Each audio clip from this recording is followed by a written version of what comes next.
දැන් සිංහල හා හින්දු අලුත් අවුරුද්ද බැලුවම නිකන් ගැලපෙන්නේ නැහැ වගේ. එක්කෝ සිංහල හා දෙමළ වෙන්න ඕන. එක්කෝ හින්දු හා බෞද්ධ වෙන්න ඕන. ඇයි සිංහල කියන්නේ ජන කණ්ඩායමක් හඳුන්වන පදයක්. හින්දු කියන්නේ ආගමක් හඳුන්වන පදයක්. ඇයි මේකට මේ සිංහල හා දෙමළ අලුත් අවුරුද්ද කියලා ගත්තේ නැත්තේ? පුතා මෙහෙමනේ වැඩි. සිංහල හා හින්දු අලුත් අවුරුද්ද කියන්නේ බහුදේවවාදී අදහිල්ල. මතක් කරලා බලන්න. අපි හිරු දෙවියෝ අදහනවා. සඳු දෙවියෝ අදහනවානේ අලුත් අවුරුද්දට නව සඳ බැලීම මතකයිනේ. තව සත්පත්තිනි අම්මාවරු ගැන කියනවා. මතකනේ ඔන්චිලි පදින හැටි. ඉර බාරයි ඉර වට යන ඉරවුන්ට සඳ බාරයි සඳ වට යන හාවුන්ට මල බාරයි මල වට යන බඹරුන්ට අපි බාරයි සත්පත්තිනි දෙවියන්ට. පත්තිනි අම්මාවරු 7 දෙනෙක් ගැන කියනවා. එතකොට මේ සිංහල හින්දු අවුරුද්ද බහුදේවවාදී ඇදහිල්ල. අන්න එහෙනම් ඒකදේවවාදී ආගමක් අදහන අයට මේක සමරන්න බෑ. දැන් සිංහල හා දෙමළ කියලා ගත්තොත් දෙමළ අයක ඉන්නවනේ ඉස්ලාම් භක්තිකයෝ. අල්ලාහ් දෙවියෝනේ ඒගොල්ලෝ අදහන්නේ. හින්දු ආගම කියන්නේ බහුදේවවාදී ආගම. දෙවිවරු ගොඩක් ගැන කියනවා. සිංහල කියන්නේ ඒ ජන කණ්ඩායම දේව විශ්වාස පද්ධතිය ඉන්නවා දෙවිවරු ගොඩක් ගැන කියනවා. මතකනේ විභාගෙ කිට්ටු වෙනකොට 33 කෝටියක් දෙවියන්ගේ පීඨ ආරක්ෂාව පතනවානේ. right. එතකොට මේ සිංහල ජන කණ්ඩායමයි හින්දු ආගම අදහන පිරිසයි දෙගොල්ලෝ එකතු වෙලා තමයි මේ උත්සවයේ සංවිධානය කරන්නේ. පුතාලා දන්නවා මේක තියෙන්නේ බක් මාසේ. අප්‍රේල් කියලා අපි කිව්වට ඒක බක් මාසේනේ සිංහල ක්‍රමයට. භාග්‍යවන්ත මාසේ. භාග්‍යෙන් අගතැන්පත් මාසේ බක් මාසේ. දැන් මේක ඈත අතීතයේ ඉඳන් එන උත්සවයක් නේ. සිංහල හා හින්දු අලුත් අවුරුද්ද. දැන් අපි ආව යුග තියෙනවනේ ඉන්දීර යුගය. ඉස්සලම දඩයම් යුගය. ඉන්දීර යුගය, ගෝවි යුගය එහෙමනේ ආවේ. එතකොට මේ ගොවි යුගයේ වගේ තමයි මේක පටන් ගන්නේ. සාමාන්‍යයෙන් ගොවිතැන් කළාම බක් මාසෙ කියන්නේ අස්වැන්න නෙලලා විවේකීව ගෙදර ඉන්න කාලේ. ආන්න ඒ අස්වැන්න නෙලීමෙන් පස්සේ ලැබෙන විවේකී කාලේ විනෝදකාමීව අර්ථාන්විතව ගත කරන්න තමයි මේ උත්සවය පටන් ගන්න ඇත්තේ. දැන් සිංහල අලුත් අවුරුද්දට වාදනය කරන්නේ රබානනේ. රබාන කියලා කියන්නේ ලෝකේ පැරණිම සංගීත භාණ්ඩ වලින් එකක්. එහෙනම් ලෝකේ මේ සංගීත භාණ්ඩ තියෙන කාලෙත් මේ උත්සවයේ තිබිලා නැත්නම් ඊට වඩා දියුණු භාණ්ඩ සංගීත භාණ්ඩ ආපු කාලෙට මේක පටන් ගන්න තිබුණානේ නෑ ඊට පෙර. එතකොට මේ අස්වැන්න නෙලා ගැනීමෙන් පස්සේ ඇතිවන විවේකය විනෝදකාමීව බොහොම අර්ථවත්ව ගත කරන්න තමයි මේ වැඩේ යොදා ගන්න නැති කියලා අපිට හිතෙනවා. මේක ජනශ්‍රුතියනේ. පොතපතේ සඳහන් වෙලා ලියවිදි ලිඛිත සාක්ෂි තියනවා නැත්තේ නෑ. නමුත් ජනශ්‍රුතිය කියන එක පොදු ජනතාව තුලින් නිකන් ජනකවි ජනකතා වගේ එහෙම නෙන්නේ. සිංහල ආයතන අවුරුදු දෙන්නේ එහෙමයි. දැන් පුතා මේකේ අපි දකිනවා අර ඇදහිලි විශ්වාස පද්ධතිය ඇතුළේ පොඩි විද්‍යාත්මක දේකුත් තියෙනවා. දැන් සාමාන්‍යයෙන් ගොවිතැන කරලා අස්වැන්න ගෙදර ගෙනාවම අතීත මිනිස්සුන්ට සිද්ධ වෙනවා ආයි ඊළඟ අස්වැන්න නෙලනකම් මේක කළමනාකරණය කරලා පාවිච්චි කරන්න. නැතේටි අයි අන්න දෙයක් නැති වෙනවනේ. එතකොට අර ගෙනාපු අස්වැන්න උත්සවශ්‍රීයේ අල්ලමු පරිභෝජනය කරලා අනිත් ජනතාවටත් මේක බෙදලා දෙන වැඩපිළිවෙලක් තමයි මේකේ පදනම වෙලා තියෙන්නේ. දැන් අලුත් අවුරුද්දට අපි ගෙවල් වල යනකොට ගෙනියන්නේ තෑගි භෝගනේ. තෑගි විතරක් නෙවෙයි භෝගක් ගෙනියනවා. දැන් එතකොට ගෙදර ගෙනාපු අස්වැන්න කොච්චර වටිනවද කියලා සමහර වෙලාවට බිරිඳට සමහරවිට පොඩි දරුවන්ට නොවැටහෙනවා වෙන්න පුළුවන්. ඒ නිසා මේ බත් ටික ඉහිරවන්න. වීටික ඔය මීයන්ටම කන්න. වී අවවිධාන ගියන් පොඩ්ඩක් ඉහිරුණාට ඒක අහුලන්න. ඒ අපිට ගියාට කමන්නේ කියලා හිතනවා වෙන්න පුළුවන්. මේක වටින්නේ මේකේ රඟේ දන්නේ මේ අස්වැන්න නෙලන්න මහන්සි වුණු තාත්තනේ. තාත්තා මොන වගේ කුසගින්නක් මේකට ඉවසන්නේ නැද්ද? තාත්තා මොන වගේ වැඩ මේක අස්වැන්න ගෙදර ගේන්න කරන්නේ නැද්ද? පොඩි ළමයින්ට හෝ බිරිඳට නොවැටහෙනවා වෙන්න පුළුවන්. අන්න සිංහල අලුත් අවුරුද්දට කෑම කන්න කලින් නැකතට කන්න කලින් අපි පැය 7-8ක් ඉන්නවනේ නොනගතේ කියලා. කෑම නොකා ඉන්නවනේ. එතකොට ඒ කාලේ දැනෙනවා මොකුත් නොකා වතුර බීලා ඉන්නකොට බඩගින්න මෙහෙමයි කියලා පොඩි ළමයින්ටම දැනෙනවා. දැන් ඔන්න දැනෙන්න පටන් ගන්නවා මේ වී ටික මේ කුරහන් ටික මේ මුංගට ටික අපි වේලාසෙන් ඉවර කරගත්තොත් ඔන්න ඔය වගේ කුසගින්නක් තමයි අපිට විඳ ගන්න වෙන්නේ කියලා මේ පොඩි සාම්පල් එකක් දීලා බලනවා කුසගින්න. ඒක ඒ වෙන්නේ. ඊපස්සේ නැකතට ආහාර ගන්නවනේ. නැකතට ආහාර ගන්නකොට අපි ඊට පස්සේ නැකතට කෑම කාලා ඝන දිනු කරලා යනවනේ මේ වැඩිහිටියෝ බලන්න අම්මා තාත්තා අක්කා අයියා සහෝදරයෝ ඥාති මිතුරන් බලන්න යනවා. ඒ යනකොට තෑගි භෝග අරගෙන යනවා. ඉස්සර ඉතින් තිබුණේ මුදල් හොමාරුවක් නෙවෙයි භාණ්ඩ වලට භාණ්ඩ හොමාරු ක්‍රමයක්. ඒ නිසා තමයි ඉතින් එහෙම ගෙනියන්නේ නැත්තේ. මෙන්න අපි වගා කළා මුංගට. ඔයගොල්ලන්ටත් මුංගට ටිකක් ගෙනා. මෙන්න ඒ වයින් කැවිලිත් හැදුවා. ඔයගොල්ලන්ට මුංගට ඕන නම් අපේ ගෙදරින් ගන්න පුළුවන් වගේ පොඩි මාකටිං වැඩක් මේ යන්නේ නේ. ඒ කාලේ ගිහින් එහෙමයි. දැන් අපි කේක් වගා කළේ මේ කේක් ඔයගොල්ලෝගේ ගෙදරට ගේනවා. ඔයගොල්ලන්ට කේක් ඕන නම් අපේ ගෙදරින් ගන්න වගේ හැදිලාද? නෑ ඉතින් ඒ කාලානුරූපීව වෙනස් වෙලානේ. දැන් සිංහල අලුත් අවුරුදු චාරිත්‍ර හරි ලස්සනට වෙනස් වෙනවා අපේ ජාතිය. එහෙම වෙනස් වන ජාතියක් නේ. දැන් සිංහල කෑම මේසෙ තියෙන කුකිස් ඇත්තටම සිංහල නෙවෙයිනේ කෑම. අසුකාලීනව අපේ ආහාර රටාවට එකතු වුණේ දේවල් නේ. යුරෝපීය ජාතිකයෝ ආවට පස්සේනේ කුකිස් එකතු වෙනවා. සිංහල කෑම මේසෙ කුකිස් තියෙනවනේ. එවුන් කුකිස් මුං අලුවා ඉනිබත්තල රස වල මතකයි. ආයෙකද? එතකොට මේ සිංහලා ඉංගලුත් අවුරුද්දේ පොඩි තියෙනවා ජ්‍යොතිෂ විද්‍යාත්මක පදනම. පුතාලට ඇහිලා තියෙනවානේ. සූර්යයා මීන රාශියෙන් මේෂ රාශියට සංක්‍රමණය වීම නිමිත්තෙන්. ළමයි කල්පනා කරනවා. සූර්යයා මීන රාශියෙන් මේෂ රාශියට. මේ සූර්යයා කොහෙවත් යන්නේ නැහැ. නෑ මේක මං කිව්වේ පැරණි කියලා. මේ මංගල්‍ය පටන් ගන්න කාලේ මේ උත්සවයේ පටන් ගන්න කාලේ ලෝකෙ මිනිස්සු විශ්වාස කළේ පෘථුවිය තමයි පොර. එයා වටා තමයි සූර්යයා යන්නේ.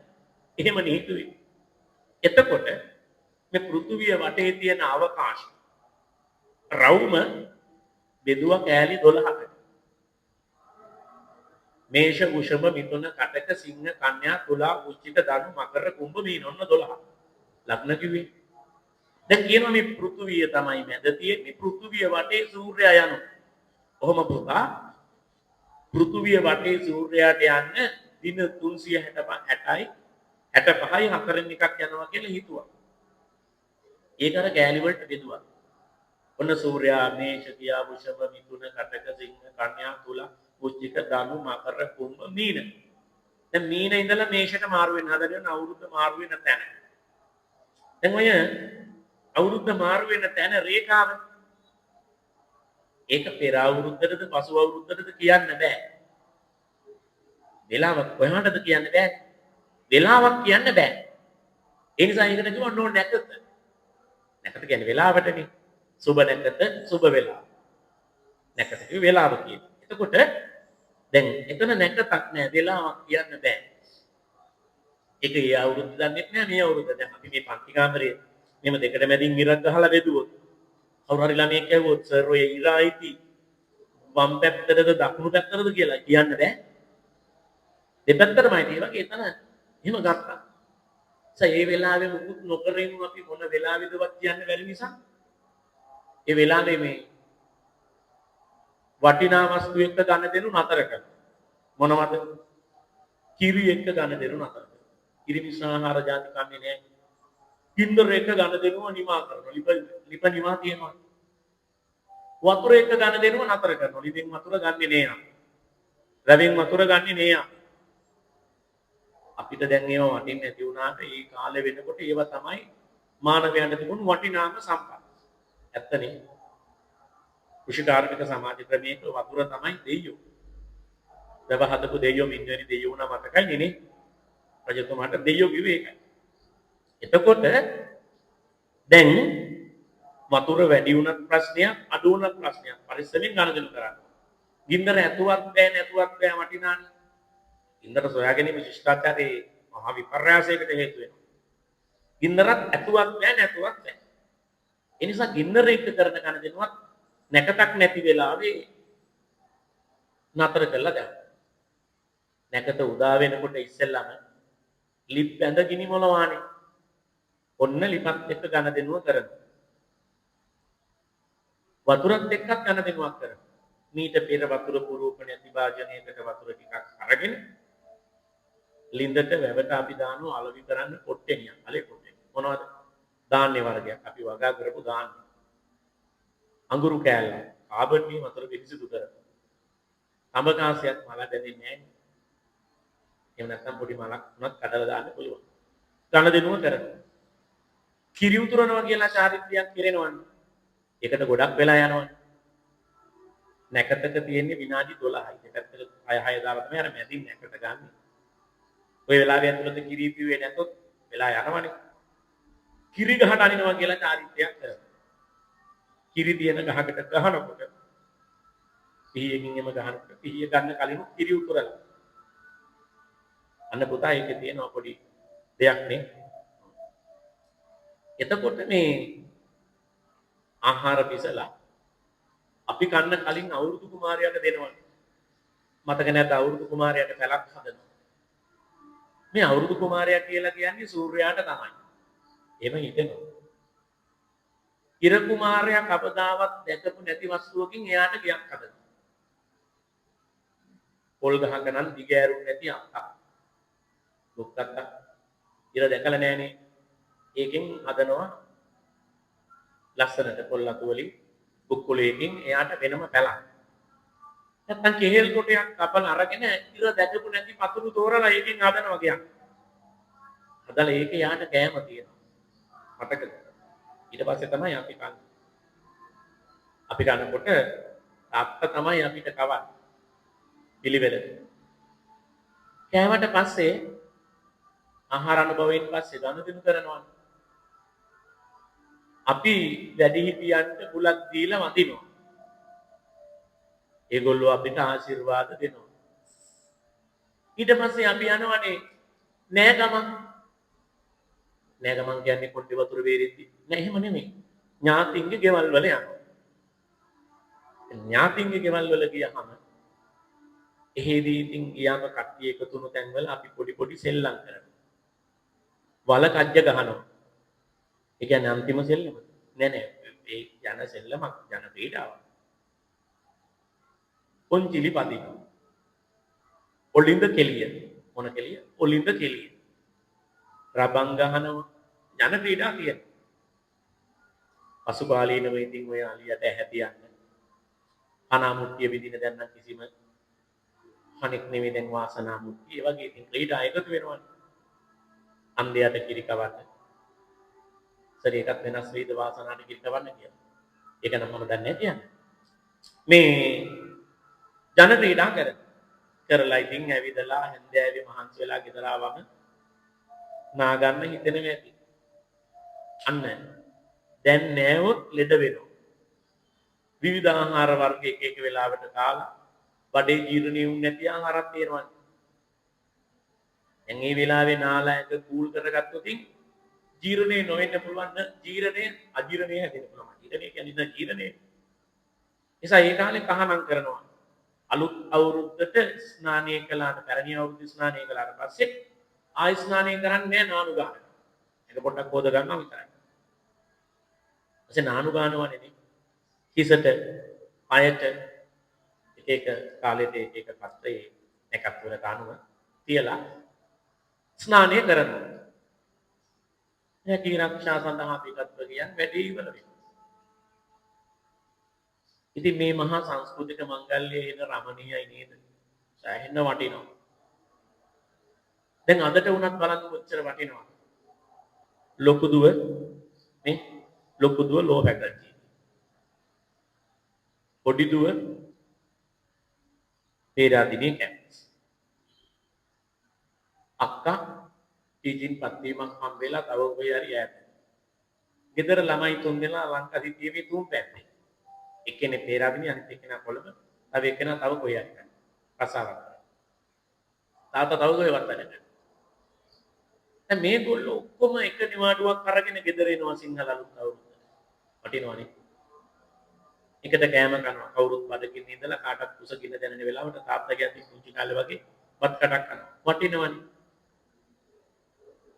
ඉතින් අම්මට සුබ අලුත් අවුරුද්දක් වේවා කියලා WhatsApp message එකක් යවනවා වෙනුවට ගිහින් එනවා කියන එකේ පොඩි ගැම්මක් තියෙනවනේ නේ. ඔව්. ඒ නිසා මේකේ තියෙන ලොකු වටිනාකමක් උඩ. අපි මේක රැක ගන්න ඕන. මේක චාරිත්‍ර ගොන්නක් තියෙනවා. දැන් ටිකෙන් ටික චාරිත්‍ර ගිලිහිලා යනවා. නමුත් අපි ඒක රැක ගන්න ඕන. දැන් නම පවා වෙනස් වෙනවනේ.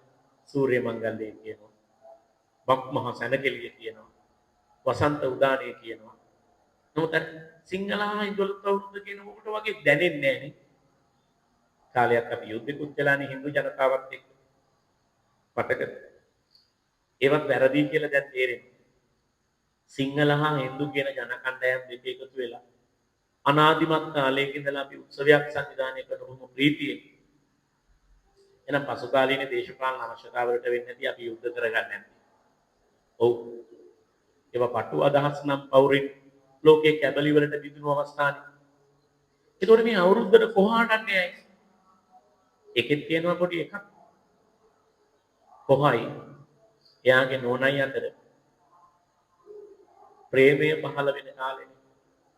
කොහා එයාගේ නෝනට කතා කරනවා. අනේ වාසනාව. කොහා අඬනවා. දැන් නම් අපේ ලබන්න කලිනුත් කොහා අඬනවා. පෙබරවාරි දැන්නේ හැටියේ කොහා අඬනවා. ඒ ඉතින් වෙලඳ දැන්වීම වල අවුරුදු ඉවර වෙලත් කොහා අඬනවා. ඒ අවුරුදු සෙල් වල කොහොත් අඬනවා. ඇයි මේ ඉරබුදු මල් පිපෙන්නේ? නෑ මේ මල පිපෙන්නේ ඒ කාලෙට විතරනේ. ඒ නිසා ඉරබුදු මල් පිපෙන එක විශේෂයෙන් කතා කරනවා. ඒවා හරි ලස්සන සින්දුවලක් තියෙන මතකද?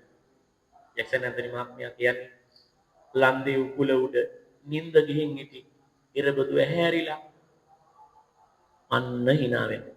මතකයි. තව අපි එච්චර කතා නොකලට අවුරුදු ගානට විතරක් පිපෙන මල් ගැන සින්දු තියෙනවා. රත්නශ්‍රී සර් ලියලා තියෙන රණවරා ගහේ මල් පිපෙන කාලයට සඳ සරා කුමරු ඇවිදින්න අහසට. අඬ ගසා ගියයි මට ගෙදර එන්නට. මතකයි. ඒක නම් මේ දුප්පත් මිනිස්සුන්ට සිංහල අලුත් අවුරුද්ද දැනෙන විදිය. අවුරුද්ද හොඳයි යන්නේ. අපි කාටත් හේතුව කුංචි පැලක් මේ කාලේ මාලිගානේ යස මාලිගා. ඇයි 12 මහේ නැකතැවිලා. ඒ නිසා මේක පොඩි ළමයින්ගේ මොන්ටිසෝරියේ තියෙන ප්‍රාථමික පන්තියේ තියෙන සිංහල අලුත් අවුරුදු උත්සවයට විතරක් සීමා කරන්න එපා. මේකේ හරය අපිට වටිනවා. අපි ජන කණ්ඩායමක් විදියට ශිෂ්ටාචාරයේ මුල ඉඳලා උත්සව සමරපු මිනිස්සු. අපි ඒක ඊළඟ පරම්පරාවට නැකලා දෙමුනේ. පුතාලා එකට පෙරමුණ ගන්න. සිංහල ඉගෙන ගන්න දරුවෝ සිංහල සංස්කෘතිය ඉගෙන ගන්න ඕනනේ. ඔබ ඉගෙනගෙන උගතෙක් බුද්ධිමතෙක් වෙනවා තමයි. හැබැයි ඊට අමතරව පුතාලා ඉගෙනගෙන ලෝයස්ලා වෙන බව මම දන්නවා. ඔගොල්ලෝ ඉගෙනගෙන හොඳ ගුරුවරු වෙන බව දන්නවා. හොඳ පරිපාලන නිලධාරීන් වෙයි. හැබැයි පුතාලා ඔක්කොටම කලින් හොඳට ඉගෙනගෙන හොඳ මිනිස්සෙක් වෙන්න.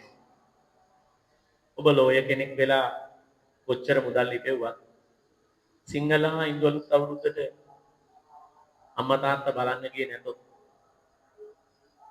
ඔබ ට්‍රිප් එකක් නම් යන්නේ අම්මට බුලත් අතක් දීලා වඳින්න තාත්තට වඳින්න ඒගොල්ලොත් එක්ක ඉන්න කතා කරන්න නිදහසක් නැති වුණොත් මට හිතෙනවා ජීවිත කොහේ හරි තැනක ෆේල් කියලා. ඒ නිසා පුතාලා මේ සාර වූ ධර්මතා රැක ගන්න. එමනම් ඔන්න සාමය සතුට සෞභාග්‍ය සපිරි වාසනාවන්ත සුබම සුබ අලුත් අවුරුද්දක් වේවා. මොකද්ද මේ සිංහල හා හින්දු අලුත් අවුරුද්ද. එහෙනම් අපි හම්බ වෙමු පස්සේ ලබන සතියේ.